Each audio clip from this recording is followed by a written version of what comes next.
Meanwhile, let's get...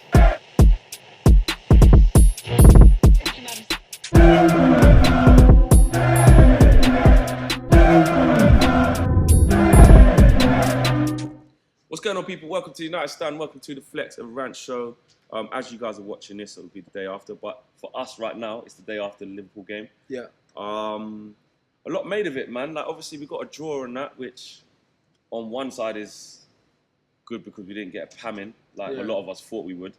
If you take that away from it, was it a great result? A lot of people on social media and just fans discussing things, sort of saying they saw positives, they saw players fighting, getting about the pitch, and they can see positives in that formation. They think we should take that formation forward into the season. Martial coming back, Pogba coming back, Shaw, etc.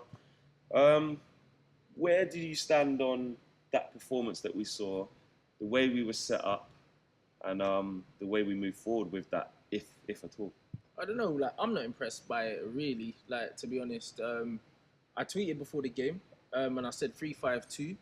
Like, also, it depends on how he sets up this 3-5-2, because a lot of people saying that it's not a very attacking formation. I think that's a load of nonsense. I think any formation's attacking depending on the mentality of the team and the manager.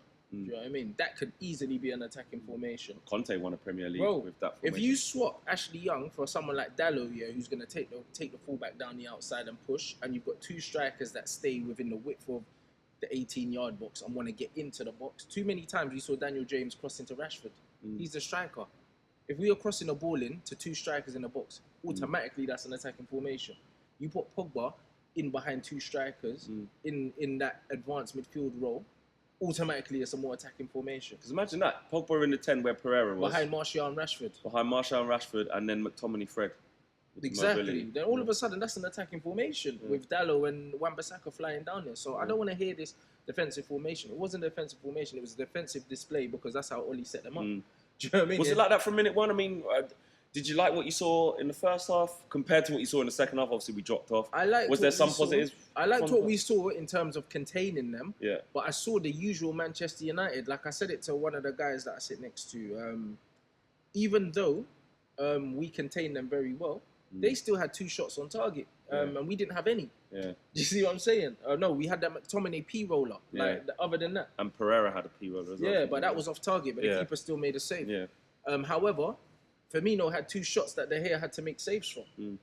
That's the problem. Manchester United, no penetration. It don't matter what formation we play. We can't create chances. So I saw the same problems I've been seeing all season. The only difference was we looked a bit more defensively compact because we had the extra man back there. That's all it was. Don't be fooled by the fact that we contained Liverpool. They still had more chances than us. Do you see what I'm trying to say? So nothing's changed. Nothing has changed. Do not get carried away by that. I feel like I was saying in my match review, and I kind of tweeted out as well afterwards, and some people were like, no, be more positive, Flex, and that's fair enough. It's all about opinion. I just felt the positives, there were a few positives, like, it was good to see Rashford on the score sheet, obviously. Daniel James was a good cross, well done for that.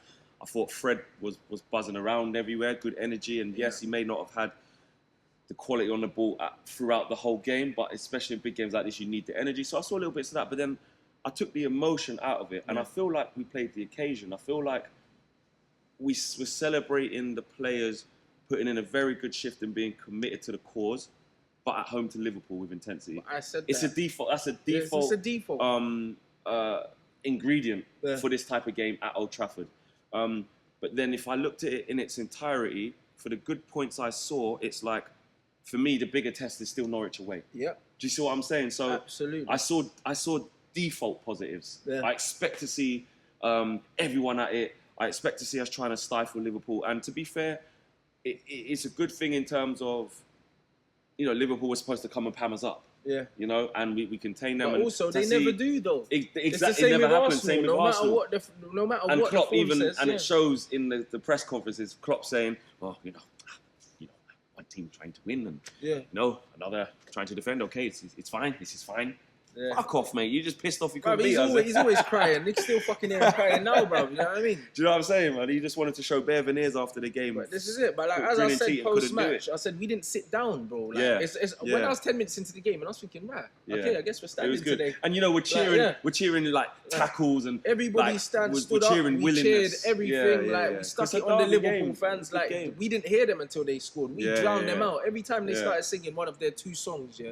We just drowned them out. And that's all it was. Which is the occasion. It's the occasion. It's not even like that in Old Trafford at home against flipping Bournemouth or Aston Villa. We gave them players an extra 20% yesterday, just the energy we were pumping into them. But if I'm honest, that's why when we were doing the player ratings as well, like I had to just be like, you know what? Cool, Rashi scored. Cool, Daniel James got the assist. But guess what, bro? Like when I look at the game, I'm not looking at moments. I'm looking at the whole game. I'm looking at the fact that we sat back pretty much. We got the ball. And we were just pumping it long into the channels and giving them 2 stuff to chase, and then they had to make something happen on their own. There was still no real cohesion in the movement of the ball. Devil's advocate, though, is that playing to our strengths with what we have, though? Could you argue that? It is against a team like Liverpool that are going to try and break you down, but against a team that's not going to give you no space in behind, that ball into the channel's not on. No, it's not on. Do you see what I'm saying? Like against Norwich, against Norwich, we'll talk about. But they'll try and play football a little bit. We can't play the same game. But we can't play that.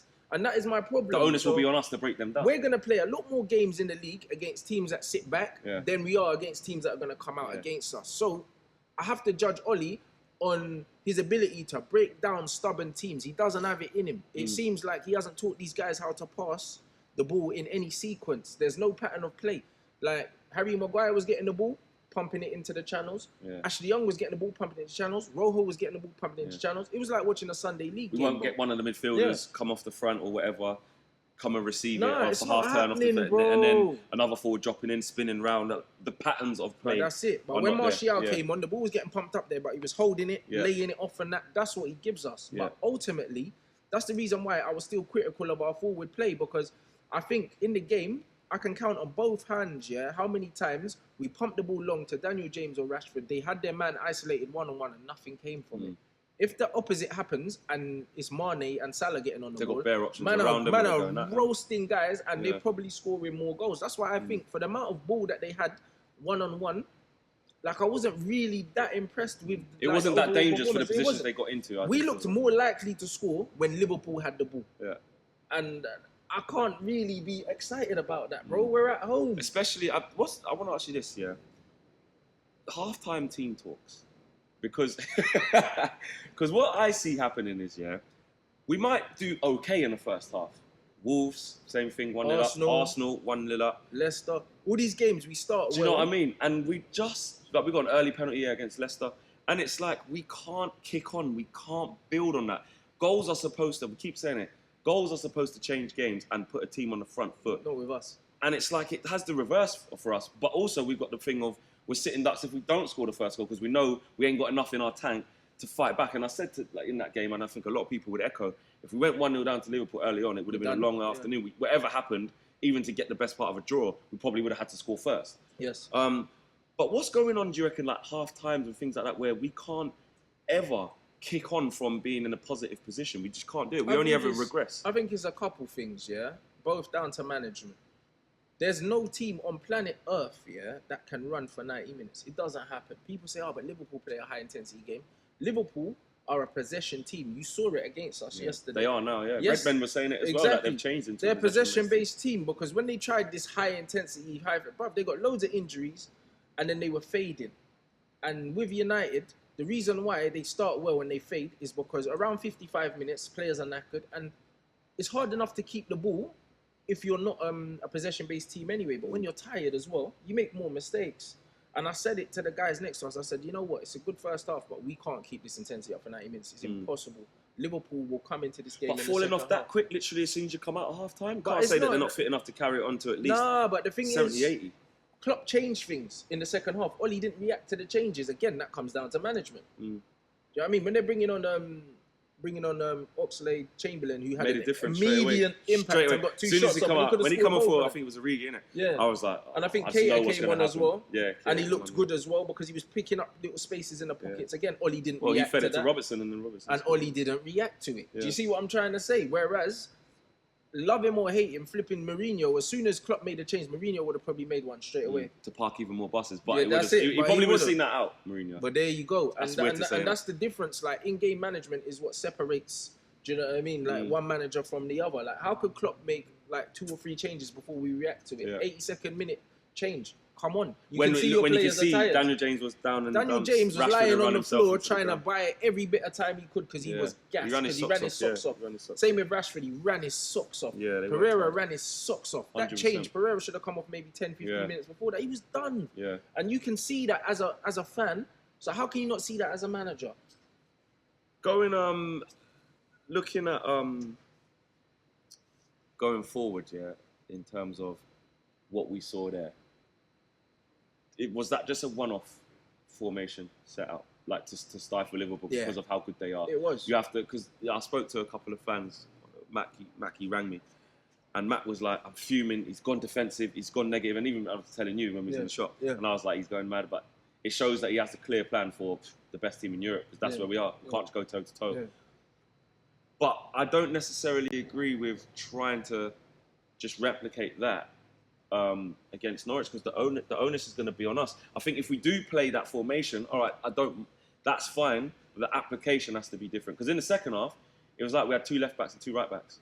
Like Ashley Young was, exactly. Yeah. Whereas in the first half, I thought Ashley Young was quite smart the way he played. I thought he was in the right positions, and the same on the other side of Wan-Bissaka. Like, they were kind of trying to put the onus on Liverpool, and Robertson and Trent didn't really have much joy in the first half.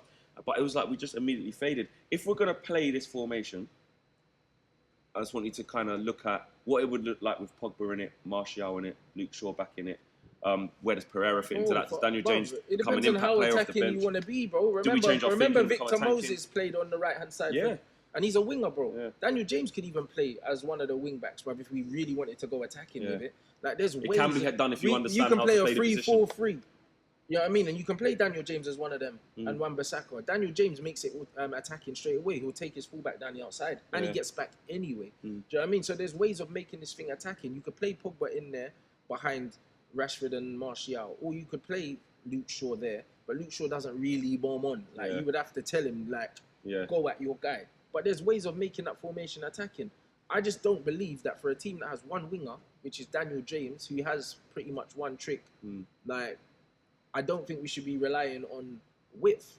Like, no, like, we've got strikers. Play 2 strikers close together and tell Rashford, stop pissing about and getting outside the width of the box. Look where you got your tap in yesterday. Yeah. Keep your good arse bit of in movement there. As well. Yeah, keep your arse in there. Because the goals can come. That's it. Same with Martial. You two stay within touching distance of each other and play off each other. And let the whip come from the wing backs. Come from the full-backs and get the ball in the box. Like, I'm tired of it. How many crosses did we put in yesterday? And Liverpool don't have a big number 9. Firmino's small. But they scored from crossing the ball. The crosses don't have to be high. Put the ball across the floor or pull it back. And a midfield player in Lallana. But that's it. And then get people coming in. Like, if anything spills out on the edge of the box, Pogba, top corner, whatever. To finish off, just obviously on the Liverpool game and that, you know me, we always like to look at the entirety. We spoke about some of the negatives and some of the things that he wasn't buying into, etc. And you can see the problem with XYZ. Tell me some positives, though. What positives did you see? The only positive I could take from it is at least Ollie changed it, because he's actually watched us get battered week in, week out and not changed it. Yeah. He hasn't changed it. Like, it's been Matic, Pereira on the right wing, even though he done that second half, which annoyed me. However, the fact that he changed the shape and he saw how Sheffield United dealt with Liverpool and he's replicated that formation and it's worked. So he's shown that whether he meant it or not, he stumbled across something that worked. The intention was there. It shows that he's thinking, because that 4-2-3-1 is jarring. Yeah. Like, he got the job on a 4-3-3. He obviously doesn't have faith in the team. Obviously, we've lost Herrera, which definitely is a reason why we're playing the 2 holding. And also, Matic's legs have gone. Not even in the squad yesterday. Yeah. So people don't realise how big he'll be out at the end of the season. How big having Herrera was there, like, enabled us to play the 4-3-3. Imagine Herrera in that kind of... Well, we saw it time and time again in these big games. He can play in the 4-3-3. He wouldn't be playing a 4-2-3-1 if we had Ander Herrera, I don't think. So I think those two things have forced Ollie's hand into playing the 4-2-3-1 because he doesn't really trust the midfield. But he changed it.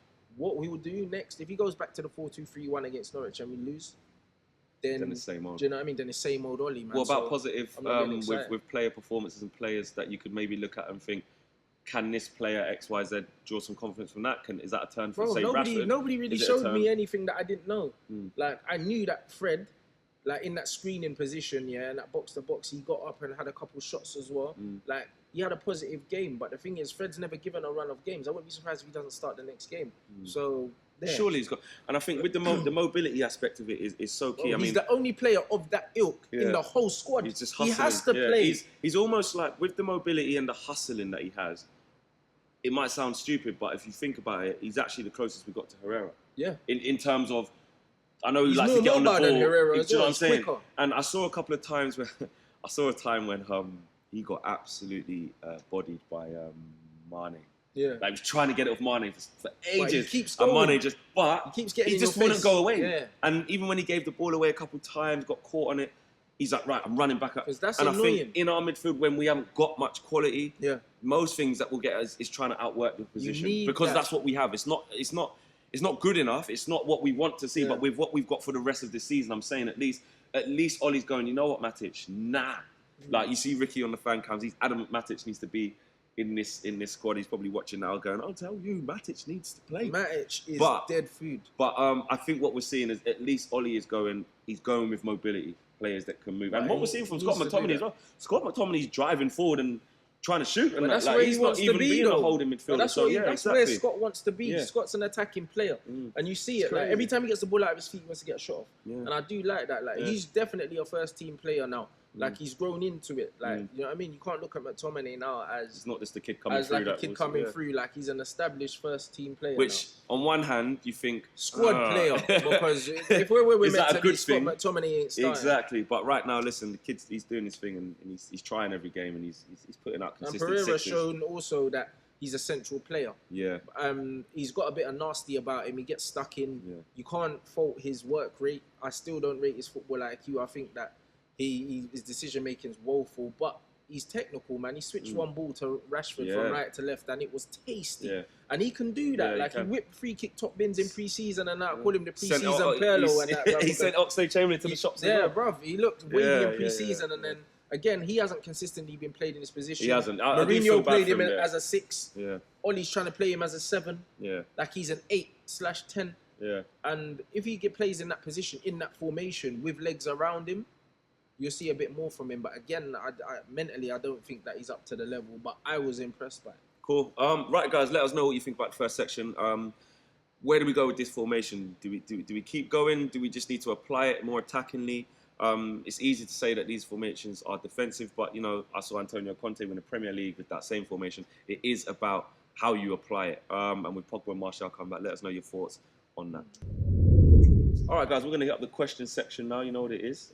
People from all over the world always send in their questions. It's actually mad, like when you see like crazy. How many people are watching from all over the world. Like it's bonkers. And make sure you hit us up as well with your videos and let us know where you're watching from, man. Like we some mad ones. Crazy. Like Delhi, everywhere, bro. Man are just like, man's just in Delhi, just cheesing, like watching it on the laptop. It feels weird, isn't it? When you see people like reposting yourself, like on their tablet or they're on their phone or they're driving somewhere and they've got it on in the car or they're in their bedroom or wherever. I just find that it's crazy. I think like, watching it on the bus, like Jordan sent us a video and he's like, this guy's watching a video on the bus that you probably watching now. Like it's nuts, man. But we really do appreciate it, man. Like we just did our thing and thought like we'll just try, and if people like it, they like it. If they don't, they don't, innit? That's it, man. You lot decide what's hot, innit? That was a nice little tribute, actually. We're getting all sentimental. Why are you getting all sentimental for, we man? appreciate Why it. you look at Rants trying to come with like tender loving care and that Mr. Hard over here? He has got a heart, see? Listen, I'm cool, innit, until you piss me off. That's just how it is. Like, until someone says, don't like that Rants. Yeah, that's it. I was like, I don't like you either, mate. Keep it moving. All right, first question. This is from Twitter. This is at Sato Akiyama 46. He or she says, do you think Fred will make it or just be sold in the summer and remembered as another Kleberson, Jemba, etc.? I think he can make it, but I'm not sure if Solskjaer will give him a chance to. Interesting. But that all depends on if Solskjaer's still here, but to make that decision. You know what I'm saying? Like, the jury's still out on Oli. To be honest, yeah, like, you'd be an idiot to get rid of Fred. To be honest, forget the price tag. Like, what he offers is very unique, yeah, in the squad and just in the modern game in general. Like, he's so mobile, yeah, and like just his fitness levels and just the way he wins the ball and his bravery. So like, in terms of assists and goals and things like that, it's not his game. You don't is expect it? that from He a just needs to make the team tick. box-to-box midfielder. Yeah, Like, he wins the ball and then he enables the real creative players to play football. That's all you want like from a Carrick. player. But that's exactly it. Except Carrick could pass though. Fred ain't got the range of passing like a Carrick. Do you know what I mean? But every team needs a kind of player that's just gonna break up the play, bruv. That's what Owen Hargreaves was brought in to do for us as well. Just run around, break out the play. Just be a bastard. And just be a bastard, bro. Like, bastard, put people under pressure. Players don't want to take free touches when you're in there with Fred because you just know he'd just be nibbling. Do you know what I mean? So, he did do that a lot against Liverpool. And that's what he does. And if he doesn't win the ball himself, like, he'll make you look for him and then someone else will nick it from you. And too many times you've seen it happen. I think with Fred, it's a difficult one where we stand with him as fans because it's like he hasn't been given a chance fully, but then you look at it, it's kind of like, but every time he has had like 2 or 3 games, you're like, oh, he hasn't had the best games. But you see little things, attributes in him where it's like, we need that, and if we can get that consistently out of him with a more well-drilled midfield, with more quality in it, he can be an integral part of that, I feel. So I do think it's too early to get rid of him. I'm all for giving players time here, but the difference is, with Fred, if you can't see that there's a player in there, then you don't know football, bro. You can see there's a player in there. Yeah. Do you know what I mean? His best performances for us have been against top teams. PSG, Barcelona. Yeah. Do you know what I mean? And yesterday was another one of his best performances. In the big games, this guy steps up. And there was a reason why he was nearly going to go to City when he was at... if he was at Manchester City, if he was in Manchester City in a team that had a fluid system and he was coming into that. Remember, he's coming into a team that's disjointed, has no style of play. We don't have our first 11. Like, he's adapting to the league and he's got to adapt to the fact that the team don't know what they're doing either. Like, you have to take that into account. So that you can't write him off. It's such a difficult place, Man United, right now. It's always a difficult place for a player to come into because of the stature of the club. But obviously, when the players were coming in to a winning side that was challenging for everything, it's more on the player. Like, you got to come in and slot in and provide the goods with goals and assists and whatever because the team's functioning. But it's kind of doubly hard now because we're such a bad unit. It's difficult for young players to bust on this scene because what are they coming into, who they're looking up to. It's difficult for the players who are even established, who probably don't know what's hit them in terms of they've never been in a rut like this before. And just the whole setup is very difficult for a player to thrive right now. So I do see, you've got to take that into consideration with Fred as well, that he's trying to find his bearing and find himself. As well as not being played all the time. If you can't see 100% of Paul Pogba in this team because they're so poor, what chance does Fred have? There you go. We'll move on. That's a good point. This was SKU MUFC 98. They say we've got Norwich, Bournemouth, Brighton, Sheffield United and Villa in the league coming up. How many points do you think we will get? I don't know. Norwich away has got a draw written all over it. Do you know what I mean? Bournemouth away looking like a draw as well. Do you know what I mean? Who else? Brighton at home we got. Brighton at home, we should beat them. Sheffield United away. Sheffield United away. We should beat them. However, that's a tough game again, bruv. If they play like how they played against Liverpool, bruv, it's going to be a tough game. And they got Arsenal. Well, obviously, as you guys would be watching this, the Arsenal game would have happened already. But, you know, I would envisage it would probably be a tough game for Arsenal. Hopefully, teams like Sheffield United will get up for the big teams. Yeah. You know? Absolutely. So, and then Villa at home after that. Villa at home, again, we should beat. Bearing in mind, though, we've got to remember, these games are Thursday.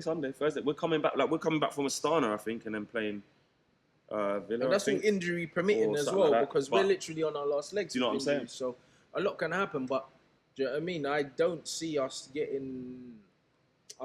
winning all the games that we're supposed to win. I'll put it that way. I don't expect to see another performance like the Liverpool performance first half. I don't expect to see that again. I genuinely think that was a one-off.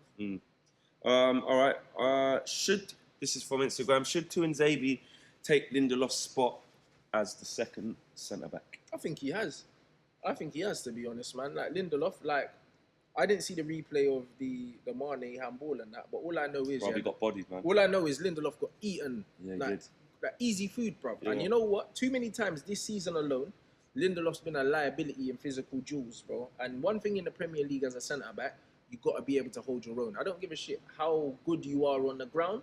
If you can't look after yourself, then you're in trouble. Because if there's one league where strikers are going to make you earn your corn, it's this one. It's especially as a centre-half, like you're going to come up against all different types of strikers, but most, if not all, even the smaller ones, like an Aguero or whatever, they've still got the strength, and you're going to get moved to in this league. And if you can't, you know what I mean? If you ain't be eating your dumplings and yam and green banana and everything there, bro, I think you're going to get moved to, bro. Lindelof's done, bro, because the way Mane shoved him off, Swedish meatballs, like, bro, he needs to get some yam, bro. Like, he was in front of Mane and then ended up behind him. You know what I mean? That's what I mean. I'm like, how did you end up behind man from in front of man? Like, nah. I think not a lot was made of it, obviously, because the goal was given out. But to be fair, this is what Ashley Young is good. Ashley Young was going bonkers at him. Ashley Young was going, doing this. Yeah.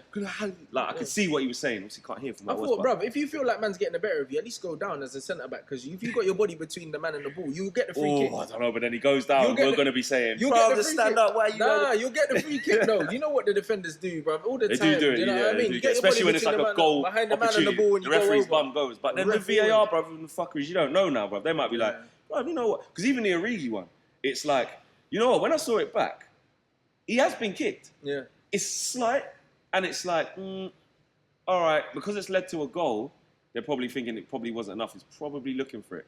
But he did kick him. There was a decision to be made. And I know it looks soft, but with VAR and the interpretation of some of these men in the VAR trucks looking at it, you don't know. Lindelof is a confidence player. Yeah. And that's it. Like, he needs to work on his physicality, because if he doesn't, Axel will finish Ollie keeping him and giving him a new contract showed everything we need to know, and then dashing out Smalling, and obviously Jones is nowhere near it. He's so we know he's thinking. Player, though. He's good to have. But it's like, I think Ollie is potentially thinking that. I think when we played a 4, though, Lindelof's still just about shading it with Ollie's thinking. Because the last few games, I think with injuries, we've had to see Axel coming at left back. But you say that, but Lindelof played in the free for Benfica. Right back against Lindelof Newcastle, played in the free for Benfica, and I think for Sweden, he also plays in the free. Maybe Ollie's going to go for free. That's his formation that he's comfortable in. He got bodied, so you know what I mean, there's no excuse. But he only got bodied once, bro. Like, he got bodied against Crystal Palace in the air. He gets bodied this season. He got done in the air at Leicester. They kicked off straight away, and the ball went over his head, and then Maddison was in. There you go. All right. So basically, yes. Are you confident? Oh, no, actually, no. We've already discussed that one. I'm going to go to a different question. I don't really want to talk too much about Liverpool games, but a lot of questions were about that. Was Ollie too slow in making subs, and did that cost us the game? Yes, and yes.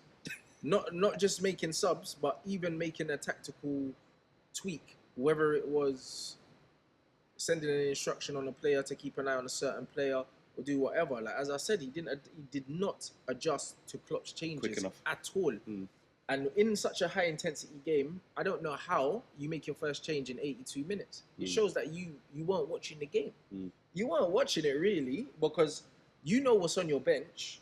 Like, you know who's tired, because you should be able to see it. Like, it's common sense. Like, 82 minutes to make a substitution in a game of this magnitude when your team are already running their socks off more than they would ever run their socks. It didn't make sense. He definitely need to change something.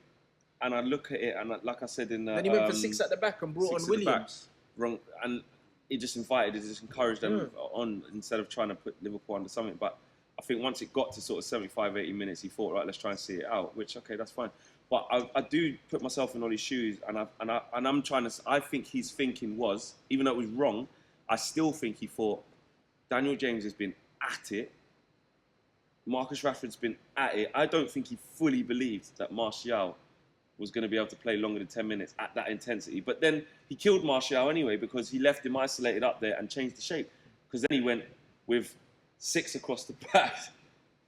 Joke thing. Do you know what I'm saying? But that's what I'm saying. It's a joke, bro. When you see that, that is like waving the white flag. That's what it is, effectively. Yeah. That's what it is. Like, you're under pressure anyway, but we've been under pressure for the whole game. Yeah. So, why? You bring on Williams. Like, come on now. Yeah. And that was hardly anything. You needed to take off Andreas, and you need to take off one of the strikers.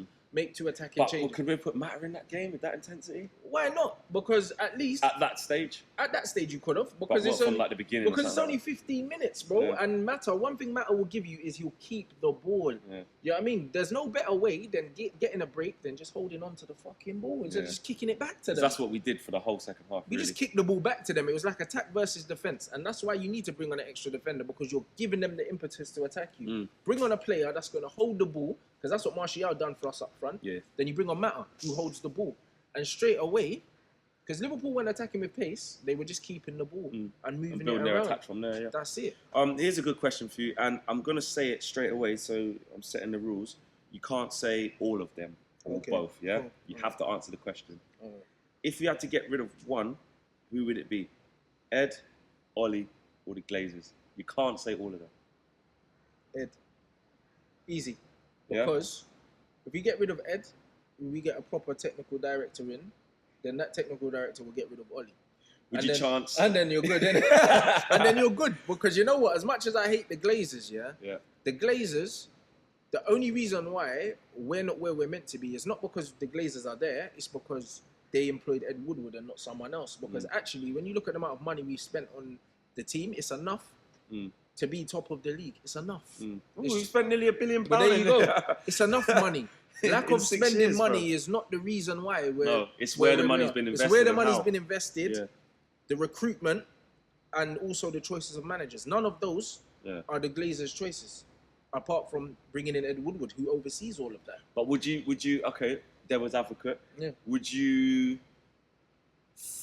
chance getting owners in, changing owners that would be ruthless like Man City's owners in terms of what you need another fullback? Is not good enough? Bam, 60. Oh, what you need this? Bam. But if we're Plus, going to keep buying would they not not get rid of an Ed Woodward anyway? If you had owners who knew what they were doing, he wasn't happy with just commercial revenue coming in. You could look at it that way. You could do, but there's no guarantee that they're going to know what they're doing just based on the fact that they've got money. Do you know what I mean? Yeah. Because when you look at Chelsea, they've bought a lot of dud ballers with the money that they've spent. Loads of players that have come and haven't hit the ground, or then you get owners that bring in players that the manager doesn't want. You look at Cuadrado, who went to Chelsea, who didn't get a kick. Do you know what I mean? You look, there's too many examples of it. Yeah. Do you know what I mean? So you don't want an owner that's just going to keep throwing money at the situation, but it's not the right one. We watched Liverpool before they got their director of football buying the Charlie Adamses, the Lamberts, and all of that. They threw money at the problem, but that wasn't. Yeah. That didn't fix anything. Yeah. You see what I mean? So throwing the money at the issue does not fix the problem. I think that the right people in charge to bring in the right players is what fixes the problem. So I would definitely go for Woodward. Interesting one, that guys. I'll put that question to you lot as well. If you had the chance to make a sacking out of Ollie, Woodward, and the Glazers, who would you choose? And you can't say all. You have to choose one. Good question. This question's from Megan, actually. I know quite well. She's always a big supporter of what we do, which is good. Sophie's mate. She's played football, Sophie. Okay. Has money taken over passion in football? Players up for the games against Big Six, but not others. I don't think it's got anything to do with that in terms of the performance. I think that money's taken over passion in terms of, do you know what I mean? A lot of fans can't afford to go to the games, so the atmospheres at the stadiums aren't the same. I think that the quality of footballers have dropped now because players are getting far too much money far too early on. Do you know what I mean? And there's no incentive to improve as a footballer anymore. Like, even when I look at Mason, great player, but the geezer's gone from 900 quid to 25 grand a week overnight. Do you know what I mean? What's the flipping? Hasn't even got 5 starts yet. Dude, bro, he's a millionaire now. Yeah. Like, bro, he's a millionaire. Like, what is his incentive? And then that's where it comes down to the character. Yeah. We're not slating Mason. We're just saying this is going to be a test now. I love Mason Greenwood. Yeah, I think that he's got all the technical attributes. Looks like he possesses and he it seems all. like he's got the temperament Yeah. and everything like that to be a top player. But he's never going to make less than 25 grand a week now for the rest of his career. So he don't really need to improve now. Do you know what I mean? Look at Rashford. I believe that the main reason that he hasn't improved, I believe that his work rate, like apart from when he loses his head, like you see him sulk a lot more now, strop around the field and that.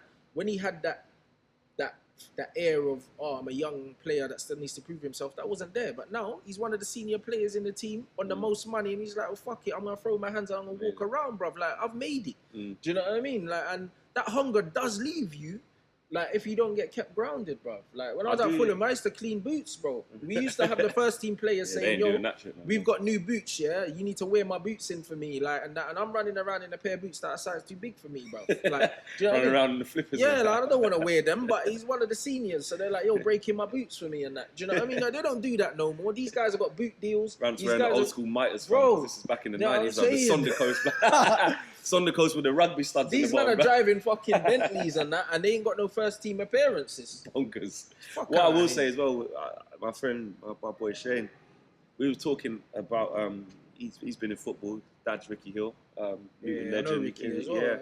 And we were just talking about football. Went to the Wolves game with them, and he was just like, Flex, I don't even enjoy watching new school football anymore. The level has just dropped. Horrible. We He's were just saying, watching the Premier League years with Rude Hullet levels. and them man there. And he's like, you look at like AC Milan against Juventus, you look at Real Madrid against Barca back in the day, and even to an extent now, but top ballers. There's no average man on the pitch. None. Now it's like, yeah, Callum Wilson's sick though. Yeah, Madison's sick. Like, And then you Ruben compare- Neves, and then you sick. compare the It's like, Callum these men are- Wilsons and the Rashfords and that to Teddy Sheringham, Robbie Fowler, Bro. Alan Shearer. Inzaghi, Michael Shevchenko, Trezeguet. We could just stick with the Raul, English players, bro. In it. Do you know Even what I prime mean? Defoe and these man. Prime Robbie Keane. Bro. Like, do you know what I'm saying? It's like, I think the bar of what It's is a so sick low. It's player on the floor. has come down. It's on the floor, And it's bro. only as good, like, if you think about it now, yeah, the only man who are like top draw now, like, I'm saying Bernardo Silva. I'm saying Mane's in there now. Yeah. I'm saying Aguero. Kane to a certain point. Aubameyang gets goals, so he's up there. Who else is like David and Bernardo Silva and David Silva? Obviously, David Silva's coming to the end of his career now, but Yeah, Kevin De certain- Bruyne and that. Kevin De Bruyne, Pogba, you know he's got it in there. Yeah. Um, top. There's not like in terms of top.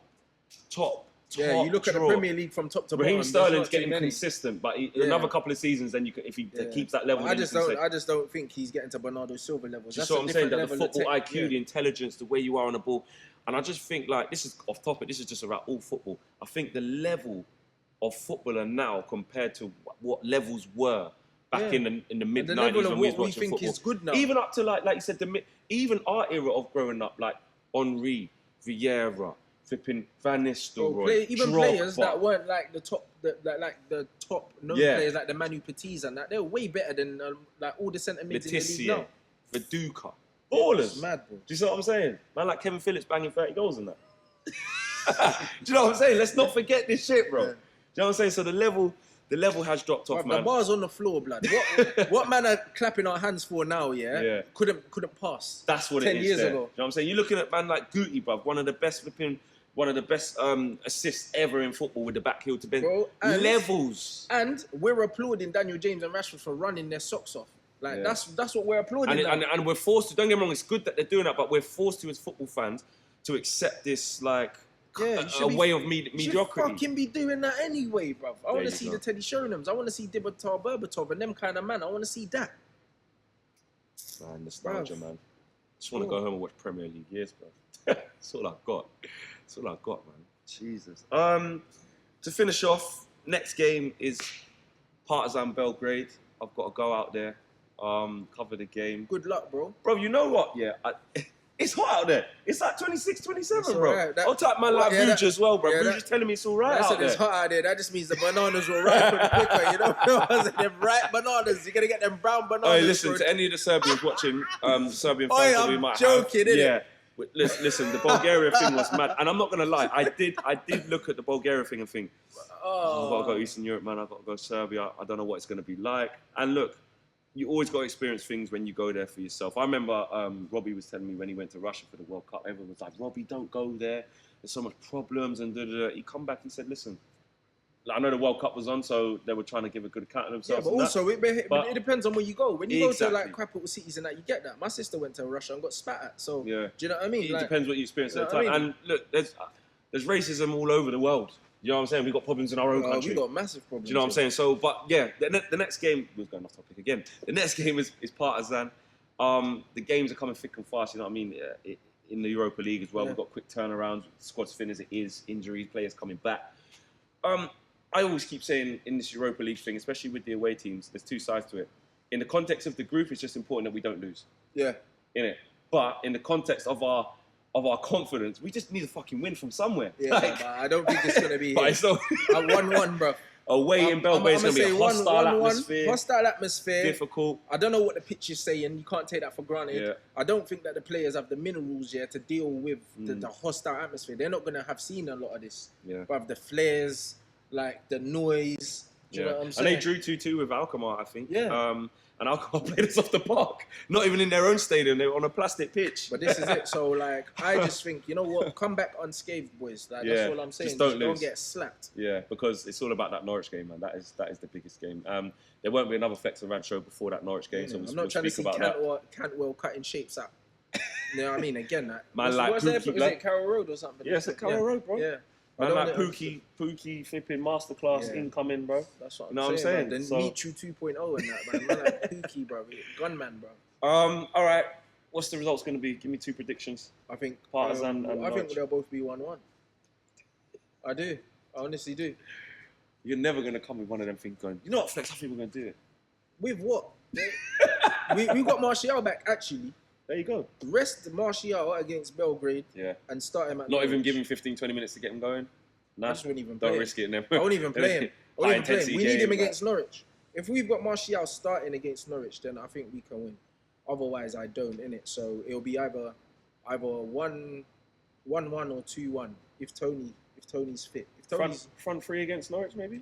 I know he's talking about playing the 5 and that, but I just think front three. If you look at Daniel James, Rashford, and Martial and say go at it, I just honestly think that man need to go on a run of playing 2 up front because why not, innit? Like why not? And Martial's best period under Mourinho was with 2 up front. With a diamond, then maybe possibly. Like we don't have any natural width in the team, so stop trying to force it, bro. Just try and do the 2. I wouldn't mind seeing a diamond. I wouldn't mind seeing, say, Fred at the base of it, McTominay maybe to the left or right, whichever, Pereira to the other side of it, and Pogba in the top. Yeah, that's what I mean. If Pogba's still not fit, then throw Jesse Lingard in there. But I think give it a go. I just want to see 2 players up front now. I'm tired of this one up front because Martial's the only player that can hold the ball up. All right, guys, thanks for watching. Good show today. Rants, so socials. At Rants and Mants on Twitter and Instagram. For all your trolling needs, bruv. Oh yeah, I got the Liverpool fans nibbling, bruv. Oh my that was funny to nibbling. Look, at the end of the day, look, we didn't win the game, and to be fair to them, they would be frustrated that they didn't beat us. But in the context of their season, they keep going on to bigger and better things. Us, but it's nice to wind them up. But they care right now, bruv. We definitely won. We won the social media battle, though. We won that. Do you know what I mean? And all you little rival fans, bro. I mean, a man like Babs, I saw him the other day. He was like, "If you lose, I got a video for you." Yeah, go and delete that, Babs. You thought we were going to fucking lose 3 or 4-0, bro. And as empty we're watching your drafts, you know what I'm saying? And to be fair, like I said, we've recorded this before you lost Sheffield United game. You better turn your phone off, brother, if you don't get the right result. And you, Josh. Thanks for watching the Flex and Rad show. I'm Flex UTD across all the socials as well. Instagram, Facebook, and Twitter. And more importantly, make sure you guys are subscribed to United Stand, liking, sharing all the videos. Drop a like on the video. Like we said, we're trying to average this out at like 100K.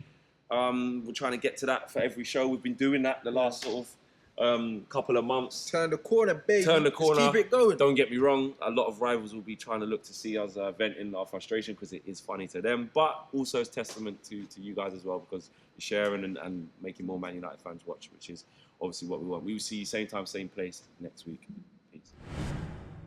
Big thank you to you guys for watching the latest of our videos. And if you want to check out more, make sure you do that just to the right of me. We are the biggest and best Manchester United channel in the world. Make sure you check us out on all of the socials as well. Facebook, Instagram, Twitter, and YouTube. The socials are along the bottom. Peace.